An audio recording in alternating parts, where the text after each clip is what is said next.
প্রিয় ভাইয়েরা, আমার জীবনের কিছু বাস্তব কথা আপনাদের মাঝে তুলে ধরতে চাই। তো এক সময় আমার কাছে কোনো টাকা ছিল না। ফ্যামিলির চোখে খারাপ হলাম, আস্তে আস্তে খারাপ, প্রতিবেশী মানুষের কাছে খারাপ হলাম। রাস্তাঘাটে যখন বের হতাম তখন মানুষে নানান কথা বলতো, কাজ করে না, ঘুরে ফিরে খায়।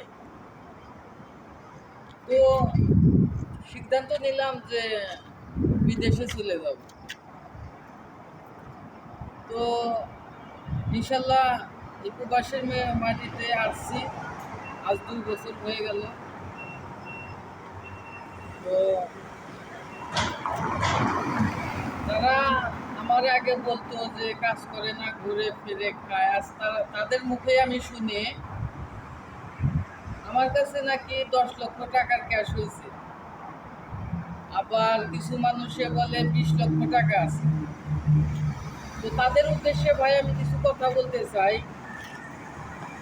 এই প্রবাসের মাটিতে আসার জন্য আপনাদেরকে স্বাগতম জানাই। যদি কোনো ধরনের হেল্পের প্রয়োজন হয় আমার কাছে বলতে পারেন। আমি যতটুকু পারি আপনাদেরকে এই বিদেশি মাটিতে আসার জন্য হেল্প করব। আসেন, তারপরে দেখেন যে আসলে এই বিদেশটা কত সুখের। হ্যাঁ, ঠিক আছে, একসময় আমিও ভাবতাম যে হয়তো বিদেশে গেলে টাকা হয়তো গাছে থেকে ছিঁড়ে ছিঁড়ে পাঠান যায়, বা এমনি মানুষের দেয়, রাস্তাঘাটে টাকা পড়ে থাকে। আমিও একসময় এটা ভাবতাম যে আসলেই মনে হয় বিদেশে গেলেই টাকা। তো বিদেশে আসছি, এখন অনেক কিছু বুঝি। এই 2 বছরে অনেক কিছু বুঝছি, অনেক কিছু শিখেছি এই 2 বছরে। তো যাই হোক, আপনাদের যদি এই বিদেশে আসার জন্য যদি কোনো ধরনের হেল্পের প্রয়োজন হয় আমাদের জানাবেন। আমি যতটুকু পারি আপনাদেরকে হেল্প করবো। তাও প্রবাসের মাটিতে আসেন, এসে দেখেন এখানে কি অবস্থা। তো যাই হোক,